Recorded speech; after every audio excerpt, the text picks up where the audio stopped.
السلام عليكم ورحمة الله تعالى وبركاته. الحمد لله نحمده ونستعينه ونستغفره ونؤمن به ونتوكل عليه ونعوذ بالله من شرور أنفسنا ومن سيئات أعمالنا. من يهده الله فلا مضل له ومن يضلل فلا هادي له. أشهد أن لا إله إلا الله وحده لا شريك له وأشهد أن سيدنا محمدا عبده ورسوله. اللهم صل وسلم وبارك على سيدنا محمد وعلى آله وصحبه أجمعين. أما بعد.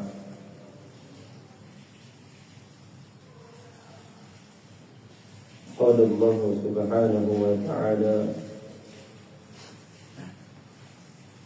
بسم الله الرحمن الرحيم. إنا أنزلناه في ليلة القدر وما أدراك ما ليلة القدر. ليلة القدر خير من ألف شهر. تنزل الملائكة والروح فيها بإذن ربهم من كل أمر. سلام هي حتى مطلع الفجر. صدق الله العظيم. Alhamdulillah, kita syukur pada Allah Subhanahu wa Ta'ala kerana dengan limpah kurnia-Nya Allah Subhanahu wa Ta'ala masih lagi memberi peluang kepada kita, memberi umur kepada kita untuk kita terus berada di dalam bulan Ramadan, dan masih lagi memberi peluang kepada kita untuk kita memperbanyakkan ibadat pada bulan Ramadan ini. Oleh kerana itu, kita kena sentiasa bersyukur kepada Allah Subhanahu wa Ta'ala. Dengan kita memuji Allah Subhanahu wa Ta'ala, dan juga dengan cara kita menunaikan, menggunakan setiap masa yang ada, setiap peluang yang ada untuk terus melaksanakan amalan-amalan ketaatan kepada Allah Subhanahu wa Ta'ala. Dan kita juga usahakan supaya segala perkara-perkara yang sia-sia dapat ditinggalkan. Kemana waktu bulan Ramadan inilah, seperti mana banyak yang disebutkan, waktu bulan untuk memperbanyakkan amal, waktu untuk kita memperbanyakkan bacaan Al-Quran kita, waktu untuk kita berhabis baik, melaksanakan amal itu dengan sepenuh, ini sehabis baik, sehabis banyak. Inilah peluang kita. Kerana apa? Kerana ganjaran di bulan Ramadan ini tak sama dengan ganjaran di bulan-bulan yang lain. Apatah lagi kita pun telah pun masuk kepada fasa yang terakhir di bulan Ramadan, itu 10 malam yang terakhir, yang mana kalaulah kata ada perlumbaan tu, dia ada 30 lap, 10 lap pertama dah habis, 30 lap pertama dah habis. Lepas tu dia tinggal 10 lagi. Yang mana yang pusingan yang terakhir inilah, pusingan terakhir inilah yang nak menentukan kita ni berjaya ataupun tidak. Orang yang berlumba ni, kalau dia laju masa kat depan tu, momentum dia bagus, tapi bila nak habis, dia punya momentum dia menurun, macam mana dia nak menang? Itu dah juga kemuncak akhir, kemuncak pada akhir Ramadan ini. Kita usahalah sehabis mungkin. Ini bila yang kata lap-lap yang terakhir ni, kita kena lebih lagi lah, lebih lagi, tambahkan lagi kita punya amalan kita, gandakan lagi. Supaya apa? Supaya kita terus mendapat rahmat, mendapat keampunan daripada Allah Subhanahu wa Ta'ala, dan seterusnya mendapat syurga Allah Subhanahu wa taala, terhindar kita daripada api neraka. Amin ya rabbal alamin. Jadi berkenaan apabila kita masuk dalam fasa 10 terakhir ni, maka kita disarankan untuk kita menghidupkan malam. Menghidupkan malam dengan amalan qiyamul lail. Juga qiyamul lail ni iaitu apa? Berjaga malam. Apa maksud berjaga malam? Dan kebanyakan dalam Al-Quran menafsirkan qiyamul lail ialah solat malam. Iaitu antara amalan yang kita perbanyakkan pada malam-malam Ramadan ini ialah kita memperbanyakkan solat malam. Ini kalau 10 akhir ni kita lebihkan lagi lah. Kalau biasa tahajud, bila bangun sahur kita tahajud tu sikit-sikit. Dengan 10 akhir Ramadan ini kita tambah lagi, gandakan lagi. Mana bila qiyam Ramadan ini kadang-kadang kita berharap dengan apa? Dengan qiyam berjemaah sahaja dekat masjid. Sebenarnya itu adalah sebagai apa? Sebagai untuk kita bersemangat. Tetapi jangan kita berpada dengan qiyam Ramadan dekat masjid itu sahaja. Bahkan kita usahalah daripada lepas tarawih itu, kalau boleh kita hidupkan malam kita. Dengan apa? Dengan beriktikaf. Dihidupkan malam kita dengan beriktikaf di masjid. Yang mana dengan kita menghidupkan malam tadi, satu kita qiyamul lail. Dan apabila disebutkan solat malam dan ada kaitannya dengan qiyam, maksud dia apa? Maksud dia qiyam ni maksud dia panjangkan qiyam kita dalam solat. Panjangkan qiyam kita dalam solat malam kita. Bacalah Al-Quran sebanyak mungkin dalam qiyam solat kita. Sebagaimana Nabi SAW ada satu ketika baginda solat malam tadi panjang qiyam dia, sehingga kan baca berapa? Sehingga mula baca surah Al-Baqarah, habis surah Al-Baqarah sambung lagi baca surah Ali Imran, sambung lagi surah An-Nisa, Al-Maidah. Kemudian lepas Al-Maidah baru baginda rukuk. Maka ini kata hampir 6 juzuk Al-Quran dibaca dalam satu qiyam. Ini begitu panjangnya qiyam Nabi SAW. Ini kita ni akhir zaman ni, paling tidak pun kita panjangkan qiyam kita. Kalau selalu kita baca surah kuliah Qul huwallahu je dalam kita punya sembahyang tahajud, ini kita baca lebih sikit lah. Kita baca Yasin ke, mana apa surah yang kita hafal, apa-apa sahaja surah yang kita hafal kita baca dalam solat. Jadi kalau dia hafal 30 juzuk, baguslah. Ada setengah masjid pernah saya ikut satu malam dia baca ni waktu qiyam lah, bukan tarawih, waktu qiyamul lail. Baca 5 juzuk, start pukul 3 pagi. Allah hafiz. Jadi kalau kita tak hafiz, kita carilah orang yang boleh, kata kita ikut dan kita dengar bacaan Quran dalam sembahyang. Ataupun kalau kata tak ada juga, kita bukalah Quran depan, kita baca dalam sembahyang. Itu paling kurang. Maknanya kita hidupkan malam kita dengan solat. Kemudian apa amalan lagi dalam qiyamul lail ialah kita memperbanyakkan tilawatul Quran. Banyakkan bacaan Quran. Ini kalau dalam tadarus tu lain. Ini kita baca secara peribadi, secara individu. Ini dari kalau kata kita waktu awal-awal Ramadan ni kita baca sikit-sikit, Waktu akhir Ramadan ni kita usahalah, kalau kata kita nak kejar khatam Quran tu, kalau sebelum ni kita baca sikit-sikit, waktu sebelum akhir Ramadan ni kita banyakkan, supaya apa? Supaya kita dapat khatamkan Quran. Kita baca dah lebih sikit, kita banyakkan bacaan Quran ketika mana waktu qiyamul lail. Selain daripada solat, kita banyakkan bacaan Quran. Dan ini kita bacalah, kalau kita mampu, semampu mungkin lah, mengikut kita punya kemampuan. Kita baca 1 juzuk ke 2 juzuk ke satu malam. Kalau kata nak khatam dalam masa 10 hari, malam satu malam kita bacalah 3 juzuk. Dan ulama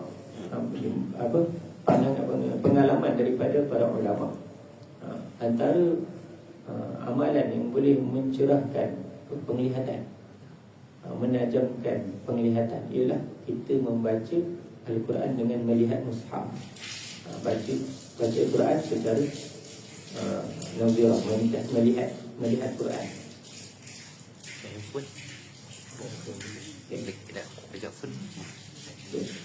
Kalau dalam phone ni, kalau kita ada mushaf, lebih bagus kita guna mushaf lah. Sebab apa? Bila kita guna mushaf ni, satu, nak pegang mushaf Quran, kena ada wuduk, kan? Maknanya wuduk tu pun dah ada dia punya pahala dia. Dan bila kita pegang mushaf Quran ni, dan kita kena beradab dengan Quran tu sendiri, kena pegang dari segi kita meninggikan Quran, semuanya ada dia punya pahala.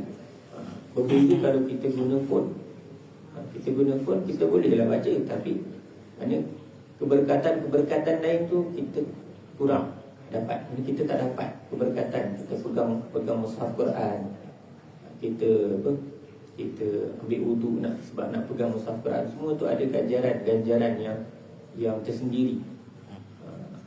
Jadi, tapi kalau contohlah kita dalam kereta, tak mampu nak pegang, kita tak sempat nak pergi ambil wuduk dan sebagainya, boleh untuk kita buka Quran guna phone, sambil kita nak menunggu apa-apa lah. Kita contoh kerja kita hari ni dah siap, ada masa terluang kita nak baca, nak ambil Quran, nak kena pergi bilik air, nak ambil wuduk apa semua, kan. Jadi kita buka phone, kita baca. Maknanya kita penuhkan masa kita dengan Quran. Tapi kalau malam, bagus. Kalau malam kat rumah ni kita ada Quran, kita baca lah. Kita buka lah Quran kita. Kadang-kadang kita duduk sibuk dengan baca Quran, tengok phone, Quran kat rumah kita dah berabuk-abuk lah. Dah berabuk-abuk lah. Tak dibeli.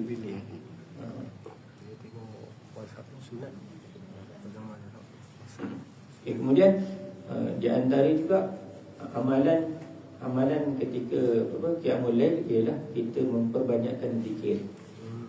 Kita banyakkan zikir.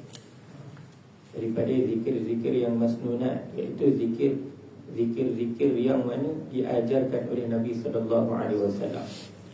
Misalnya zikir subhanallah, alhamdulillah, la ilaha illallah, wallahu akbar. Subhanallah wa bihamdihi subhanallahil azim. Apa sahaja zikir yang Nabi sallallahu alaihi wasallam ajar, yang terdapat dalam hadis Nabi sallallahu alaihi wasallam, kita banyakkan zikir-zikir tersebut. Kita habiskan masa kita dengan zikir. Daripada semayang, baca Quran dan zikir. Dan antaranya juga ada zikir munajat lah sebenarnya. Apa maksud munajat? Munajat ni kita bersembang, kita berbisik. Najah yunaji munajat. Maknanya kita berbisik dengan Allah Subhanahu Wa Taala. Maknanya kita berinteraksi dengan Allah Subhanahu Wa Taala. Jadi sebab tu dipanggil zikir munajat. Dan dalam zikir ni pula, bila kita berzikir, kita usahakan hati kita ni mengistihdharkan zikir-zikir tersebut. Maka setiap zikir-zikir tadi kita kena tahulah makna-makna dia. Bila kita tahu makna, dan bagaimana contohlah kita istighfar dalam keadaan kita menzahirkan istighfar tersebut, dengan kita menghadirkan yang mana kita ni banyak dosa, kita ni ada dosa daripada macam-macam dosa kita. Dengan kita istighfar tadi, kita minta supaya Allah Subhanahu Wa Taala ampunkan dosa-dosa kita. Maknanya kalau kita istighfar tadi, dalam keadaan istighfar dengan kita berzahirkan istighfar tersebut, maknanya istihdar dengan menghadirkan. Jadi boleh. Dan kalau kita nak istihdar tadi, dia tak boleh nak zikir astagfirullah, astagfirullah, astagfirullah, dia tak masuk. Dia hanya lafaz je lah. Lafaz je lah. Kita dapat pahala istighfar, tapi kesan istighfar tu kita tak dapat. Jadi sebab tu, maknanya waktu malam ni lah, waktu malam ni kan panjang. Jadi bila kita istighfar, kita dalam keadaan kita merenung setiap dosa-dosa kita. Dan bila kita sebut subhanallah, ini kita hadirkan, kita dalam keadaan kita mensucikan Allah Ta'ala tadi. Kita sebut tadi dalam keadaan kita mengistighdarkan bahawa semua sifat-sifat Allah Ta'ala Maha suci daripada segala kekurangan. Maha suci Allah Ta'ala daripada bersifat dengan sifat-sifat makhluk. Ini itu, maknanya dia boleh disebut subhanallah.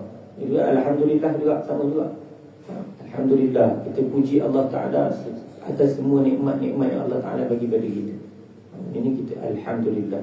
Alhamdulillah, maknanya kita dalam keadaan walaupun lidah kita menyebut lafaz, tapi dan hati kita hadirkan makna daripada lafaz-lafaz tersebut.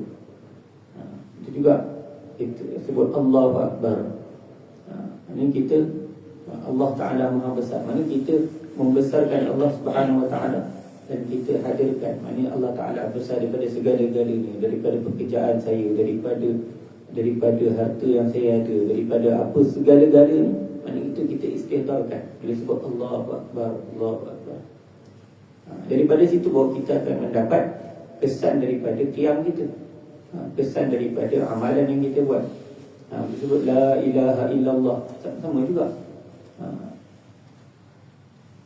Dari situ baru akan datang kesan dalam hati kita daripada setiap lafaz-lafaz yang kita sebut.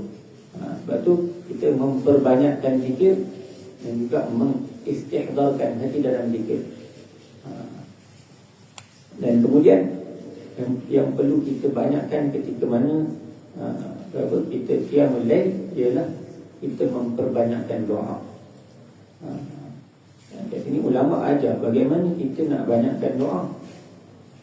Hari ini kita ingat doa tu semua dalam bahasa Arab je.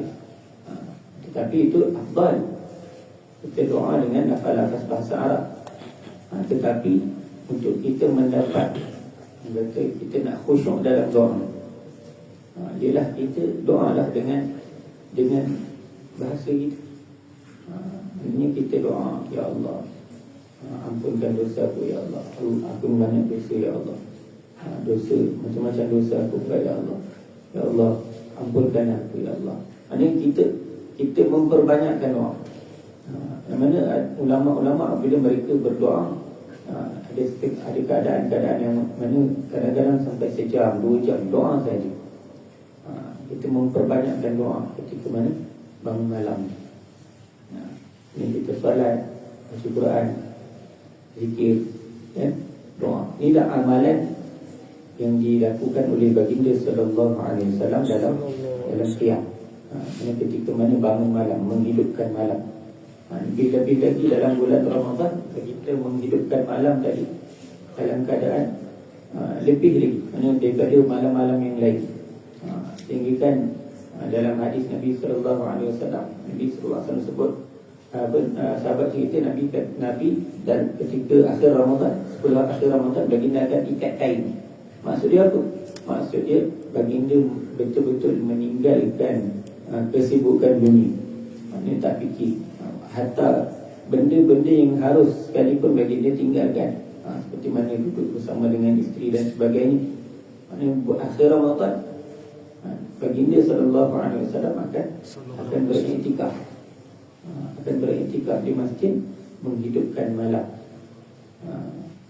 Dan baginda sallallahu alaihi wasallam ketika akhir Ramadan juga baginda akan memperbanyakkan amal, dan juga baginda akan libatkan ahli keluarga baginda dalam amalan-amalan.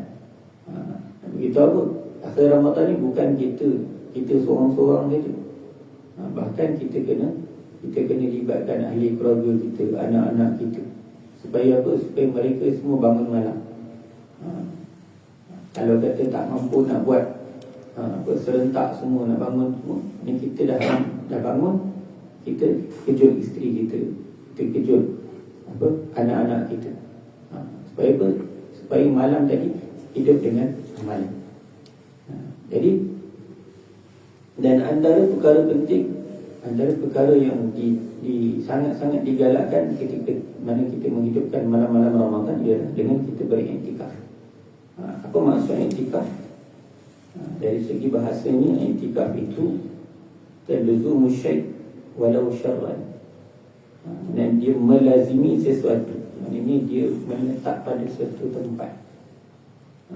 Itu walaupun ataupun dia tetap atas satu-satu perbuatan.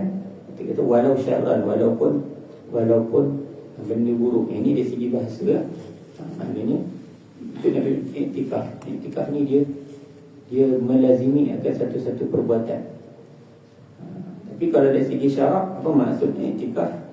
Ialah diam yang khusus bagi seseorang yang tertentu, di tempat yang tertentu, dengan niat yang tertentu. Maknanya dia diam di satu-satu tempat yang khas.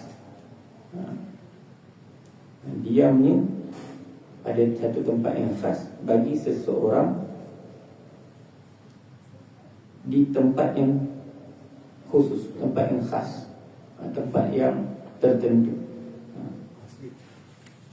Itu dengan niat yang tertentu. Itu niat iktikaf. Niat tu niat iktikaf.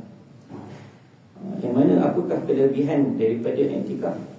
Warid daripada Nabi sallallahu alaihi wasallam, qala man masya fi hajati akhihi kana khairan lahu min i'tikafi 10 sinin wa man i'takafa yawman ibtigha'a wajhi Allah 'azza wa jalla ja'ala Allahu bainahu wa bainan nar thalatha khanadiqa kullu khandaqin ab'adu mimma bainal khafiqain. وقال أيضا من اعتكف 10 من في رمضان كان كحجتين وعمرتين. Yang mana siapa yang berjalan untuk menunaikan hajat saudara ni, maka itu lebih baik daripada beriktikaf selama 10 tahun. Ini adalah ganjaran orang yang menunaikan hajat saudara ni. Ini kalau ada di kalangan saudara-saudara Islam ni yang berhajat, dia menunaikan hajat saudara tersebut, maka pahala dia seperti beriktikaf selama 10 tahun. Itu ganjaran orang yang membantu orang lain, orang yang menunaikan hajat orang lain. Kemudian di sini Nabi SAW sebut pahala iktikaf. Ini kat sini dapat pahala iktikaf 10 tahun. Jadi kalau orang yang iktikaf tu pahala dia macam mana? Nabi SAW sebut wa man i'takafa yawman, siapa yang beriktikaf sehari, ibtigha'a wajhillahi 'azza wa jalla, kerana Allah Subhanahu wa taala, semata-mata untuk dapat redha Allah Subhanahu wa taala, maka Allah Subhanahu wa taala menjauhkan dia dan neraka sejauh 3 khandak. Khandak ni adalah satu parit yang besar. Dan kullu khandatin ab'adu mimma bainal khafiqain. Itu setiap parit tadi, jarak antara parit, mana kata setiap parit tadi, keluasan parit tadi, jarak dia, tebing ni sampai tebing tu, jarak dia di antara langit dan bumi. Maknanya orang yang beriktikaf ni, kalau dia iktikaf sehari sahaja, dia jauh daripada neraka. punya ganjaran. Dan satu lagi ganjaran kelebihan orang yang beriktikaf ialah sesiapa yang beriktikaf 10 hari di bulan Ramadan, maka pahalanya seperti menunaikan 2 haji dan 2 umrah. 2 haji dan 2 umrah.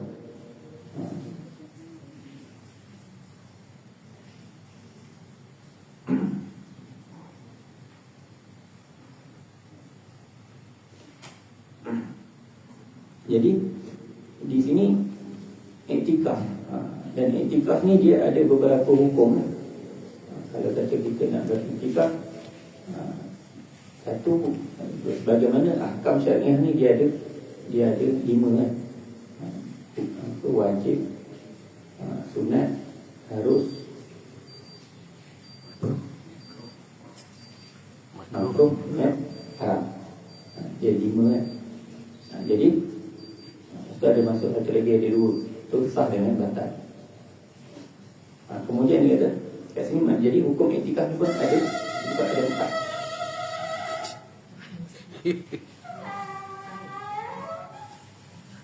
Okay.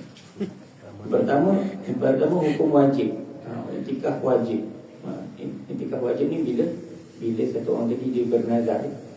Dia bernazar. Bila dia bernazar untuk beriktikaf, maka hukum iktikaf tadi jadi wajib.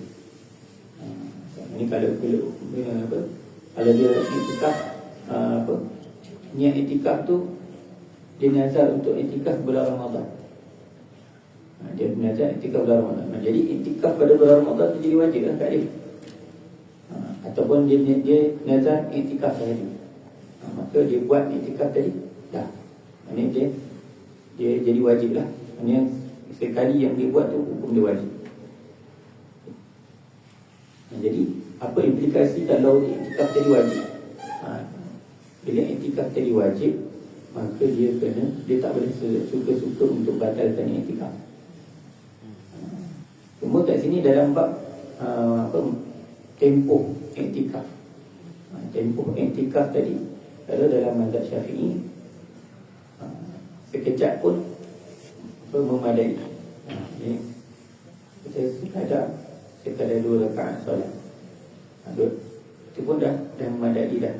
Maksudnya iktikaf dia. Tapi kalau dalam mazhab yang lain, mazhab Imam Abu Hanifah, maksudnya kalau kata seorang tadi dia iktikaf, contoh dia iktikaf sehari, ini dia 24 jam. 24 jam dia kena iktikaf. Maksudnya dia tak boleh, kalau kata iktikaf tu wajib, dia tak boleh batalkan. Dia tak boleh suka-suka untuk batalkan. Sebab apa? Sebab membatalkan benda yang dia sedang buat wajib, jadi hukum dah sengaja membatalkan, tak boleh. Jadi itu yang pertama. Yang kedua, hukum dia sunat. Ini adalah asal hukum iktikaf adalah sunat.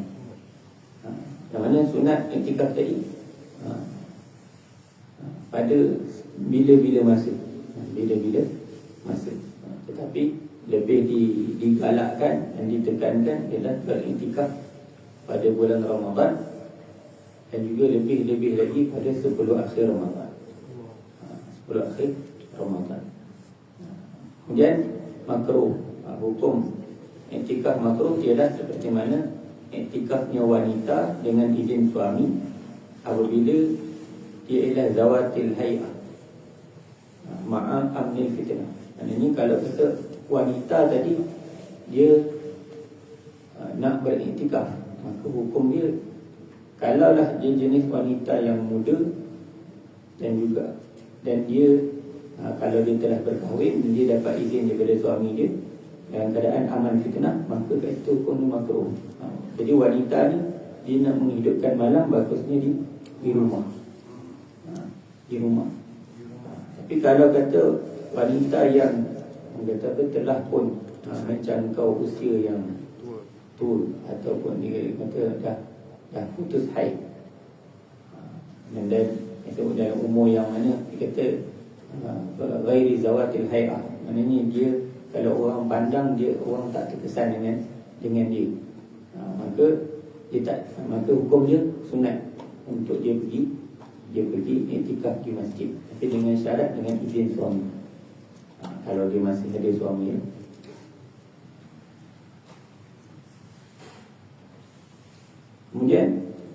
lagi hukum iktikaf, hukum haram. Kat sini dia haram bersama sah.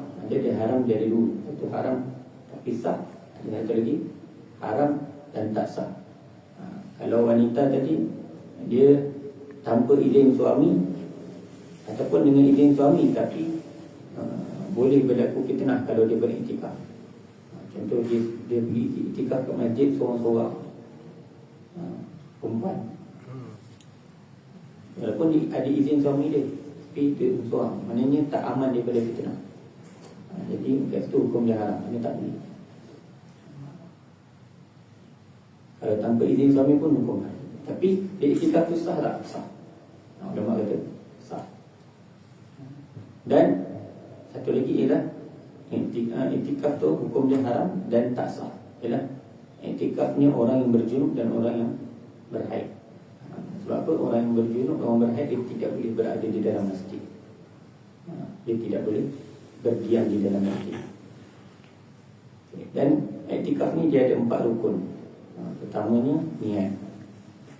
Dan yang kedua lubs ni ialah duduk, kita berdiam di dalam masjid. Dan juga dia kata wa mu'takafun fi, itu mu'takafun fi itu ialah tempat dia beriktikaf.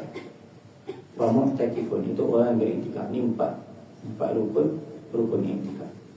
Dan syarat beriktikaf, yang pertama dia mesti ingatlah. Kalau kita tak niat, kita duduk dalam masjid saja-saja, tak dapatlah pahala iktikaf.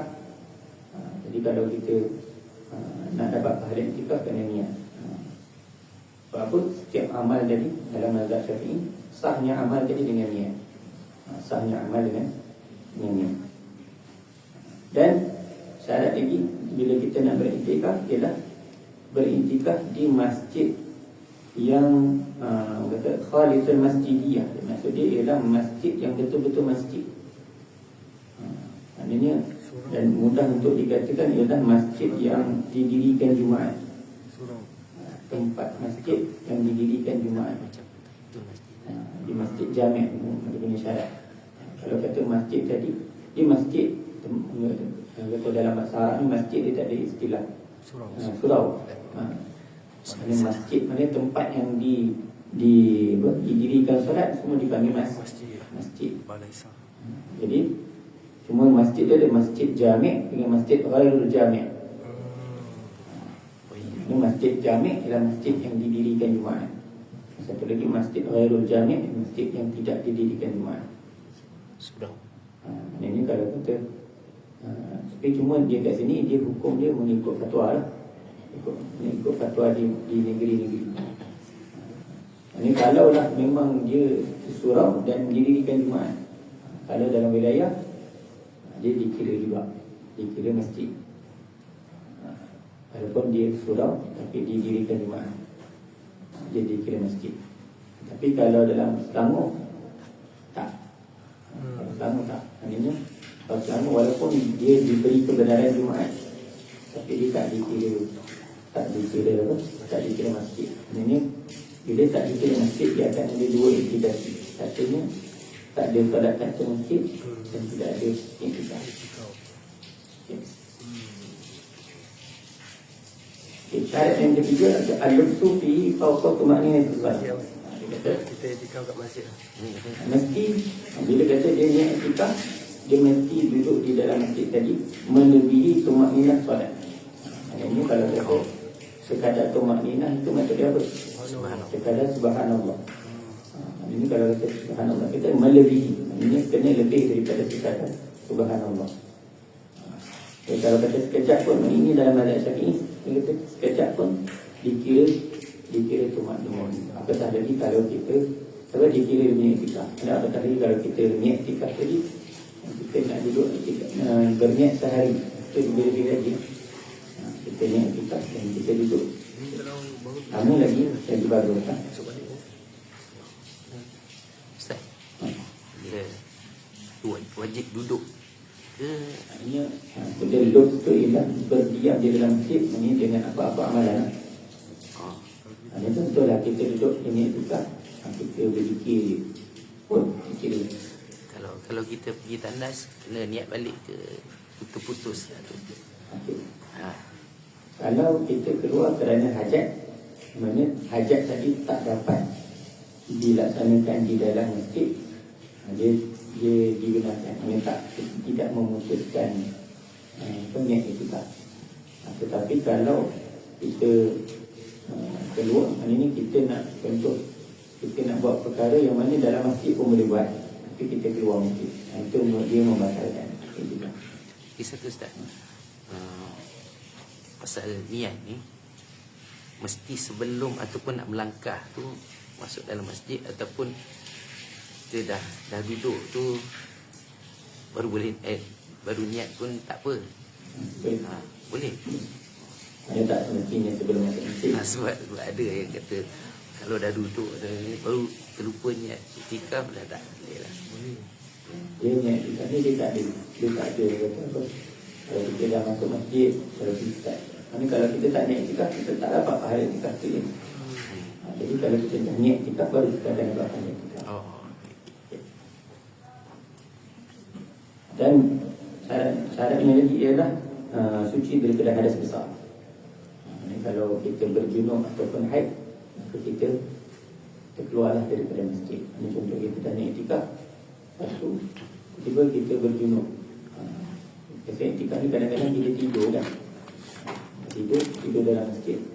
Tiba kita sedar-sedar kita berjunub, kita inzal dan sebagainya. Kita inzal ataupun kita tengok basah kan, kita terus keluar. Maknanya kita tak diam di dalam masjid. Maknanya itu dia membatalkan. Okay. Kemudian lain-lain itu ialah seperti mana amalan yang lain, kita kena berakal, tak boleh gila. Masjid Islam. Dan antara sunat-sunat iktikaf banyaklah. Mesti sunatnya dilaksanakan satu hari yang sempurna sunat. Dan afdal ialah berpuasa digabungkan malam dengan siang. Ini kalau kita bukan sekadar kita iktikaf malam saja, jadi kita iktikaf malam sehingga siang, ini 24 jam. Itu sunat. Kemudian dan ada sunat bahawa beriktikaf dalam keadaan berpuasa. Ini kalau kita siang hari kita berpuasa, kita iktikaf, maka itu lebih disunatkan. Dan dia memperbanyakkan doa, zikir dan ibadat. Ini janganlah kita iktikaf tu sekadar kita tidur semata-mata, maka kurang pahala ni. Kita dapat pahala iktikaf, tapi setakat kita beriktikaf je, pahala ibadat lain kita tak dapat. Jadi kita penuhkan dari kita iktikaf tadi. Dan dalam masa iktikaf tadi kita banyakkan amalan-amalan, di mana amalan-amalan yang saya disebutkan tadi. Dan bila kita beriktikaf tadi, kita usahakan untuk meninggalkan benda-benda makruh dan juga benda-benda sia-sia. Ini terutamanya kita kena ingatkan kalau kita ada anak-anak besar ikut pergi masjid kan. Duduk iktikaf kat masjid, tapi apa? Main phone. Benda-benda sia-sia. Jadi kalau macam tu, duduklah suruh dia duduk kat rumah. Dia nak main phone. Ini dia iktikaf tapi dia buat amalan sia-sia. Jadi tak sepatutnya lah. Kita datang ke masjid beriktikaf, kita usahakan untuk memperbanyakkan ibadat ketika menaik iktikaf. Iktikaf tidur ke? Ustaz, kalau yang apa iktikaf tapi tidur tu boleh? Boleh, tak masalah. Cuma janganlah kita sepanjang iktikaf tu kita panjang iktikaf tu kita tidur. Ini dalam iktikaf lah kita tidur, lepas tu kita bangun kita semayang tahajud dan sebagainya. Lepas tu boleh kita balik. Kita semata-mata kita datang mati, kita tidur, lepas tu kita bangun kita balik. Niat iktikaf. Walaupun kita dapatlah pahala tu, tapi maknanya bagusnya kita ada masjid ni tempat semayang. Kita datang ke masjid, kita niat iktikaf dan kita semayang lah di masjid.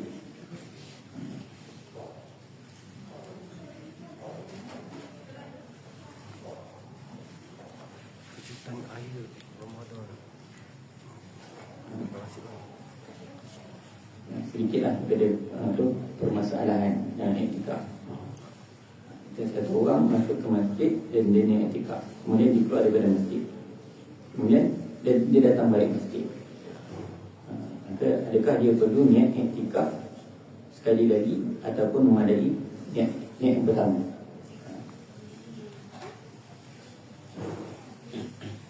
Maka kat sini dekat ni ada perincian dia. Kadang-kadang dia punya tempoh tu mutlak, dan kadang-kadang dia berkait. Dan dia tengok keadaan. Kalau etikaf wajib ke etikaf sunat, pun memainkan peranan. Kalaulah dia semata-mata niat etikaf, dia tidak niat etikaf itu dia tak kaitkan dengan tempoh. Contohlah dia niat saja, aku beretikaf saja. Ini etikaf tu secara mutlak, dia tak tetapkan tempoh beretikaf.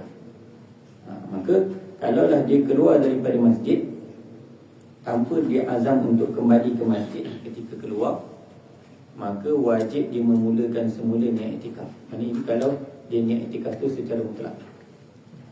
Ini dia tak tetapkan. Contoh dia nak etikaf sehari, contoh. Dia keluar, dia kata saja aku berniat etikaf saja. Lepas tu bila dia dah keluar, bila dia nak masuk balik, dia kena niat yang baru.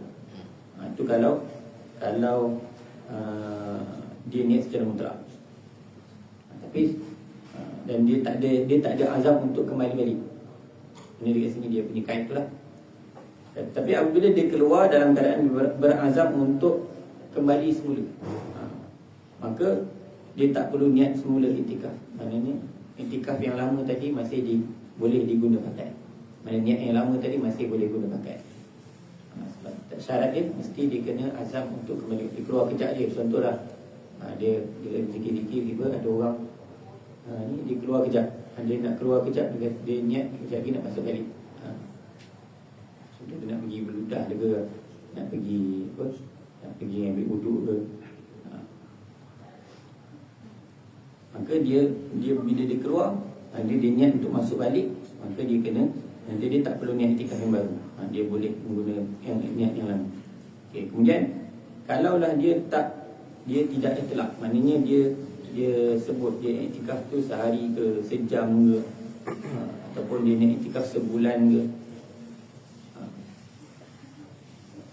dan dia tidak mensyaratkan tatabu', maknanya tak bersyaratkan mesti iktikaf tadi berturut-turut setiap hari, dan dia keluar. Maka kat situ apabila dia keluar tadi untuk qada hajat, ini kat sini dia dalam situasi ini, maknanya dia keluar tadi, dia niat iktikaf, dia ada dia secara mutlak, dia berkait, maknanya dia letak tempoh, dia niat iktikaf sehari ataupun 2 hari, 3 hari. Tapi dia tidak niat 2 hari berturut-turut ataupun 3 hari berturut-turut, tak. Dia niat 3 hari je. Okay. Maka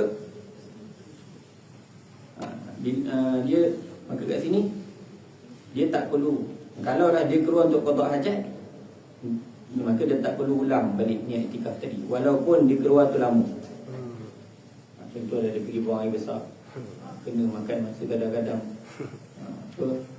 kata tak lawas kan, jadi sampai setengah jam kat tandas. Walaupun dia keluar lama, tapi dia niat tadi, dia niat sehari, tapi dia keluar kejap untuk pergi buang untuk qada hajat, maka dia tak perlu niat yang baru.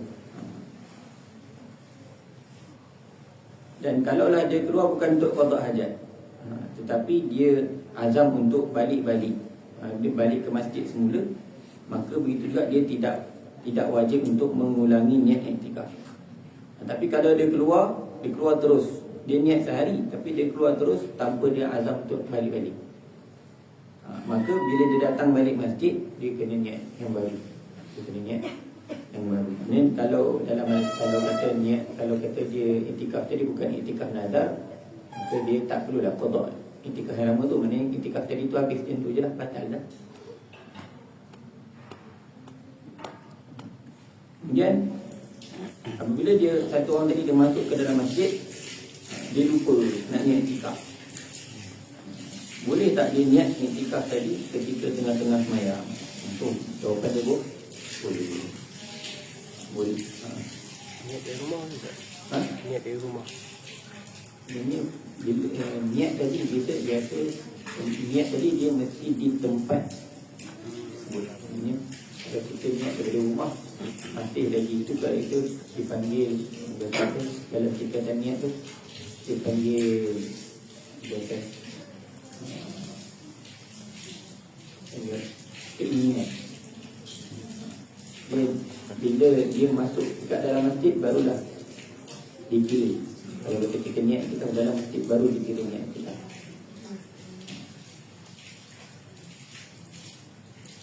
Itulah ada beberapa perkara masalah tentang iktikaf. Dan bila iktikaf ni kalau satu orang tadi dia gila ke ataupun dia pengsan, dia koma ke, maka dia batal lah iktikaf dia. Ataupun keluar haid, ataupun dia murtad, ataupun dia berjunub. Dan berjunub tadi dia apa? Kata berjunub yang membatalkan puasa. Kalau dah dia berjunub tadi dia berjunub, dia keluar dia mandi masa balik, dia masih lagi tak batal iktikaf dia. Dan kalau tadi dia beriktikaf, kata khuruj minal masjid bila udhrin, maknanya dia niat iktikaf sehari tapi dia keluar daripada masjid tanpa uzur. Lepas tu dia keluar, maknanya al-khuruju bi kulli badani, maknanya keluar keseluruhan. Maknanya dia bukan keluar kepala, keluar badan saja kan, tapi dia keluar habislah, keluar semua. Maka kat situ batal. Dalam keadaan dia sedar yang dia buat dan juga dia sengaja. Maka kat situ dia batal dia punya iktikaf. Wallahu ta'ala a'lam. Pada itu untuk mudah-mudahan dapat kita sama-sama ambil pengajaran daripada ilmu-ilmu yang kita